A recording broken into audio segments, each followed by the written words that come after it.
Necrón, capítulo 1. El motor del automóvil cesó de funcionar. Del asiento del conductor salió un hombre. En su expresión se podía ver cansancio y pesadez. Del asiento del copiloto apareció una mujer de rasgos caucásicos y pelo rubio. Su expresión, al contrario que la de su compañero, dejaban ver una ilusión que solo los novatos podían tener. Ellos eran el ya veterano alguacil Chad Sperman y su novata e inexperta compañera Carol Ferris. «Terminemos esto cuanto antes», le comentaba Chad a Carol mientras se dirigían al porche de la casa. Se encontraban en las afueras de la ciudad, donde empiezan los pintorescos pueblecitos y alguna que otra urbanización residencial. Estaban allí para investigar la llamada de un vecino alarmado por el olor que emanaba de una de las viviendas. Tras buscar unos datos en el ordenador del coche patrulla, descubrieron que allí vivía una adorable anciana. En el buzón se distinguía su nombre y ninguno más. «Seguramente sea una viuda cuyos hijos se han despreocupado de ella», seguía comentando Chad. La madera del porche se encontraba mohosa. Las pisadas de ambos agentes la hacían chirriar, como si se fuese a quebrar. Era cierto, el olor era pestilente. «Atenta, quizás veas a tu primera persona muerta», bromeó Chad. Carol, nerviosa por lo que iba a ver, no decía nada. Chad aporreó con el puño cerrado la puerta de roble y se presentó junto a su compañera. No encontraban respuesta del interior, simplemente un hedor que se incrementaba por momentos. Tras varios intentos inútiles por conseguir contactar con la anciana, Chad, con señas, advirtió a Carol que se apartase. Ella de un salto se movió a la izquierda. «Desenfunda el arma, novata, como te han enseñado en la academia». El historial de Chad echando puertas abajo era amplio, incluso ya tenía un apodo a causa de ello en la comisaría. Así que allí estaba, frente a su próxima víctima. Retrocedió unos pasos atrás, cogió carrerilla y como una avalancha se abalanzó contra la puerta. El impacto casi le hace caer sobre la madera. Consiguió desencajar una de las bisagras que quedó destrozada. Así se hicieron paso hacia la vivienda.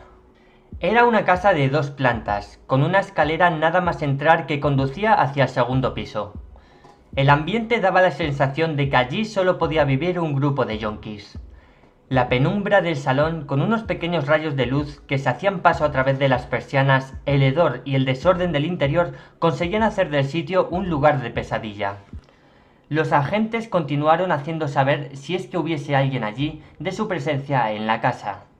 Seguían sin conseguir ninguna respuesta. En el salón encontraron una mesa rota y restos de sangre en la alfombra. Aparte de ponerle los pelos de punta a Carol, ambos se pusieron en alerta. Registraron el piso inferior de arriba abajo, pero no encontraron signos de vida. Las escaleras que daban paso al piso superior, simplemente con verla daban escalofríos. Esa sensación se incrementó cuando unos extraños ruidos y unos gemidos como de dolor sonaron encima suya. No estaban solos. «Señora, vamos a subir». Ambos, con sus linternas sobre sus armas, dirigieron los rayos de luz hacia las escaleras. La lumbre de la linterna de Carol se movía temblorosa a medida que subían por ellas. El crujir de estas era aún más notable que las escaleras del porche. Parecía como si en algún momento uno de los escalones cediese y algún desafortunado cayese hacia abajo. Poco a poco el olor iba aumentando más y más. Era cada vez peor. Carol se tuvo que parar un momento y taparse la nariz. Chad se volvió y la miró con una leve carcajada. «Esto solo es el principio, novata. Continuemos, no me quiero partir una pierna aquí». El final de las escaleras conducía a un largo pasillo con múltiples puertas a sus lados. Una de ellas se encontraba medio abierta. De allí resonaban los sonidos que escucharon abajo. Al igual que el resto de la casa, la oscuridad absorbía el color amarillento de las paredes. Los cuadros se ensombrecían y era difícil distinguir sus formas sin que las linternas apuntasen a ellos. Aunque casi mejor ni verlos, daban aún más miedo que la propia casa. Eran retratos antiguos de familias en una época pasada. Parecía la mansión del conde Drácula. Una repentina melodía que empezó a sonar dentro de la habitación le sobresaltó. Parecía una alarma. Era ruidosa y molesta para el oído. Al momento el ambiente se había contaminado por aquel repugnante sonido.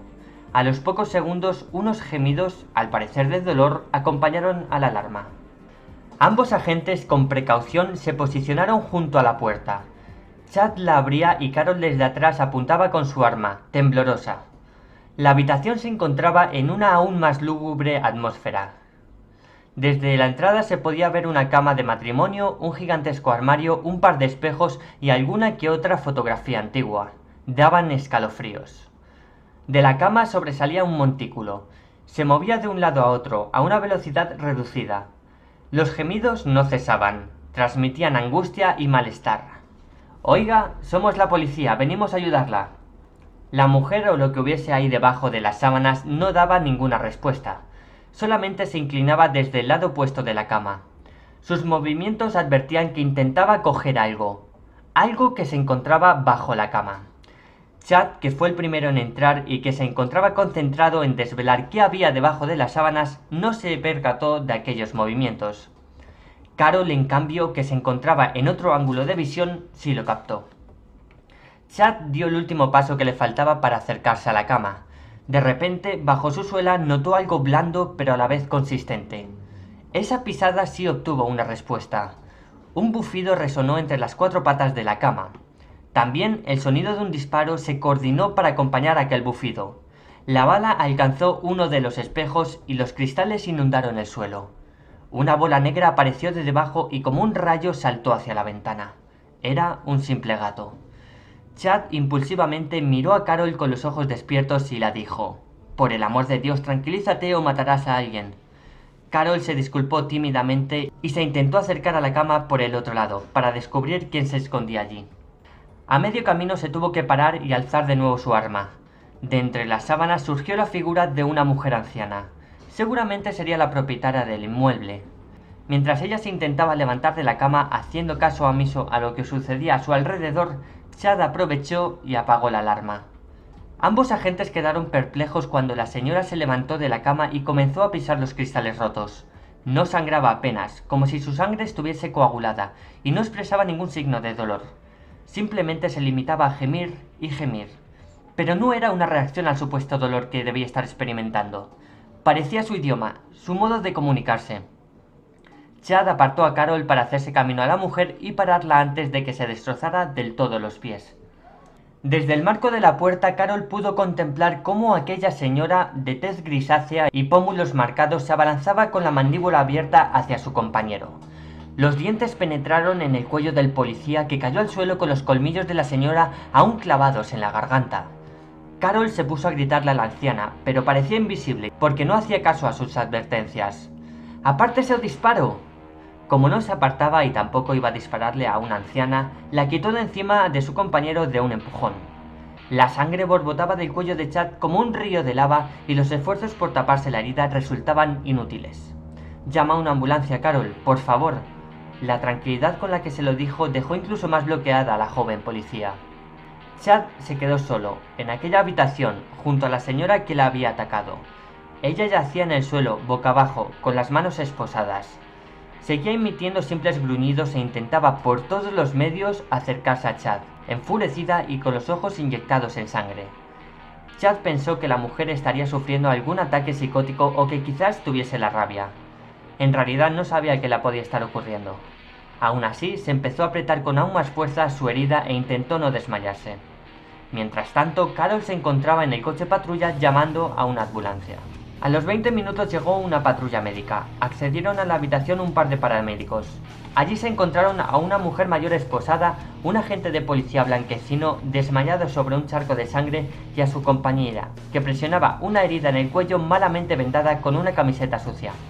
Prepararon una camilla para el agente de policía y lo posaron sobre ella.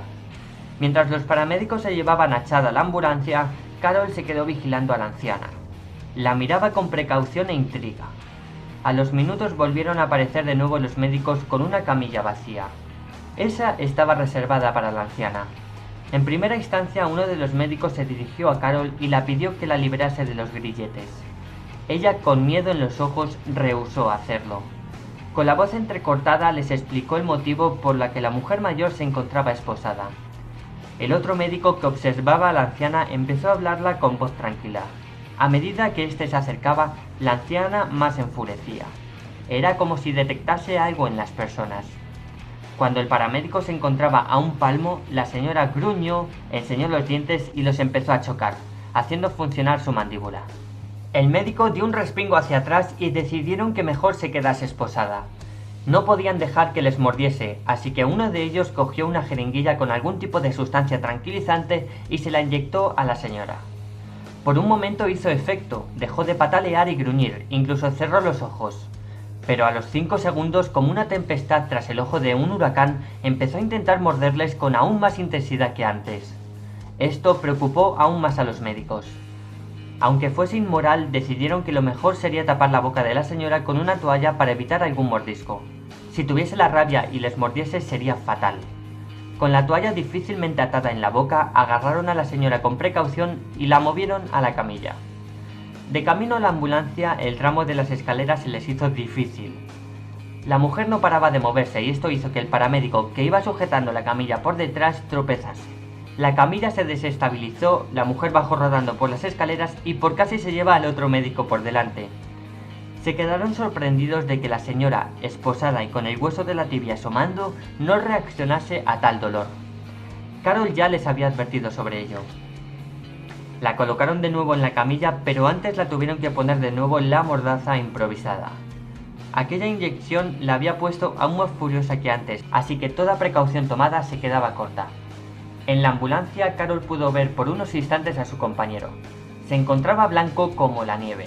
De su brazo colgaba una vía que le administraba sangre de una bolsita que colgaba del techo interior del vehículo. Aunque intentaba no desmayarse, al final cerró los ojos y decidió que los abriría en el hospital. Carol tenía una nueva misión. Debía seguir a la ambulancia como su escolta y a su vez transportar también al hospital a la señora anciana, que se encontraba atada boca abajo en los asientos de detrás del coche. La idea de que había una verja entre los asientos delanteros y traseros relajó un poco a Carol, pero debía seguir alerta de la señora por si intentase algo. Las sirenas de ambos vehículos sonaron casi al unísono. Se pusieron en marcha de camino al hospital. Primero iba la ambulancia con un moribundo policía y detrás un coche patrulla con una señora de 80 años, esposada y con hambre de carne humana. La mañana daba paso a la tarde y el calor subía la temperatura del ambiente. Las chicharras chillaban con fuerza. Primero debían seguir una corta carretera de tierra. Después alcanzarían la autovía principal del pueblo que les llevaría directamente a la entrada de la ciudad. Solo había un pequeño problema. Por algún casual y coincidente suceso, la carretera estaba bloqueada por una fuga de agua de una de las principales tuberías del pueblo. Uno de los obreros que dirigía el tráfico les ordenó que siguiesen una desviación a través del bosque. Eso les retrasaría unos más que preciados minutos. Quizás este retraso decidiese el destino de Chad. La carretera se presentaba en un estado pésimo. El tiempo apremiaba y debían darse toda la prisa del mundo. Ambos vehículos hicieron caso omiso a los socavones del terreno y pisaron el acelerador a fondo. En pocos minutos ya habían recorrido gran parte del recorrido, hasta que de pronto sus caminos se vieron separados. Una piedra bastante puntiaguda que se encontraba en uno de los socavones consiguió penetrar en el lateral de una de las ruedas del coche patrulla. La rueda fue perdiendo presión y reduciendo la resistencia de las llantas, haciendo que el automóvil se fuese frenando poco a poco. Chad no podía esperar a que Carol cambiase la rueda. Les podía llevar minutos y Chad seguía perdiendo sangre. La ambulancia prosiguió su camino mientras Carol, decepcionada, detenía el vehículo. Por un instante se había olvidado de la señora. El frenazo la hizo recordar su existencia cuando se abalanzó del asiento trasero y sus dientes chocaron con la verja que le separaba. Ipso factamente, del susto, Carol abrió la puerta y se tiró al suelo. Como no tenía mucho tiempo, se puso manos a la obra. Del maletero sacó un gato, una llave inglesa y una rueda de recambio. Lo que tenía que hacer era muy sencillo: levantar el coche, desenroscar la rueda dañada y cambiarla por la nueva. No debería tardar mucho. Aunque la teoría se la sabía porque se lo habían enseñado en la academia, nunca lo había hecho antes, y eso la preocupaba. El coche ya se encontraba a media altura cuando, entre los árboles, escuchó un disparo. Desenfundó el arma y se puso detrás del coche para cubrirse. No tenía ni idea qué podía estar sucediendo. Entre unos matorrales se escuchó unos crujidos y a su vez se veían zarandeados. Como un rayo apareció una zarigüeya sangrando por un costado y rabiosa. En cuanto se percató de la presencia de Carol, cambió su dirección justo hacia ella. Le salía espuma por la boca y no paraba de sangrar. Carol no podía dejar que la atacase o contraería una infección fatal.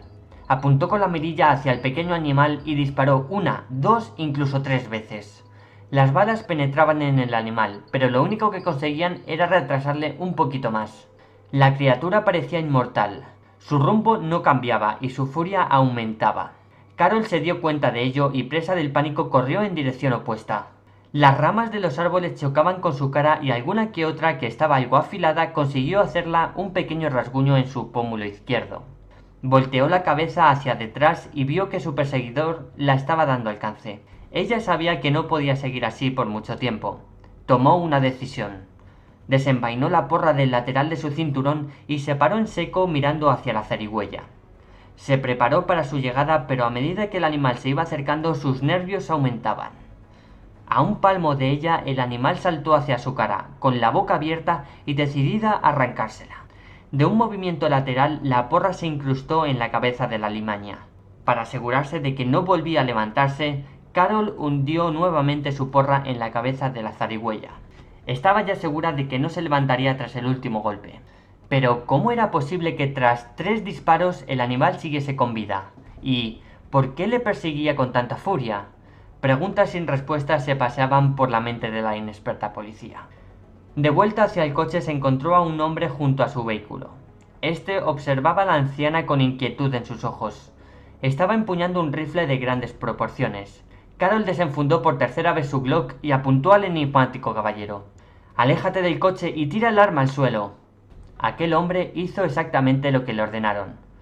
De acuerdo, solo perseguía una zarigüeya cuando me encontré con este coche», decía mientras se alejaba. «¿Qué le pasa a esa señora?» Carol no dijo nada durante unos segundos. «No es de tu incumbencia, asuntos policiales». Carol recogió el fusil del suelo y enfundó de nuevo su pistola. «¿Tienes licencia para esto? Enséñamela». El cazador buscó en su cartera un papel donde verificase su derecho a llevar ese arma y a la realización de su actividad. En aquel papel, que se encontraba en regla, ponía su nombre: Tom. «Muy bien, te devolveré tu arma, pero hazme un favor y ayúdame a cambiar la rueda». Tom accedió al trato con la gente, que asintió con una leve sonrisa. Se veía que Carol no había cambiado una rueda en su vida. Para denotar seguridad, Carol le dijo a Tom que vigilaría por si algún animal rabioso se acercaba. Tom se rió nada más escucharlo de rabioso. «Disparé a tu zarigüeya 3 veces y seguía corriendo», le respondió con voz algo hostil al cazador. Él se limitó a cambiar la rueda y se puso a pensar en las palabras de la policía. Cuando hubo terminado, Carol le devolvió el fusil a Tom, y cada uno siguió su camino. Carol se subió en su coche, con la compañía de la extraña anciana. Tom se introdujo entre los árboles en busca de la zarigüeya. Carol encontró su distracción en la radio. Un programa de una cadena pública de noticias empezó a reportar una serie de sucesos que habían llevado a los hospitales de la ciudad a sobrepasar el límite de pacientes en horas. La gran mayoría con síntomas de fiebre y vómitos. De nuevo la sensación de preocupación por su compañero la abordó. Empezaba a pensar que igual no había espacio ni recursos para Chad en el hospital, aunque teniendo en cuenta la magnitud de sus heridas y por el simple hecho de ser un agente de policía, tendría prioridad frente a una simple fiebre.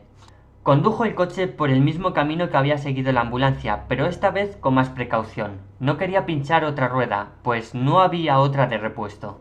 El dificultoso tramo acabó en minutos y pronto llegó a una autopista bastante concurrida. Ya había abandonado las afueras de aquel pueblo y se dirigió a una de las salidas donde ponía Nueva York. Pronto llegaría al hospital.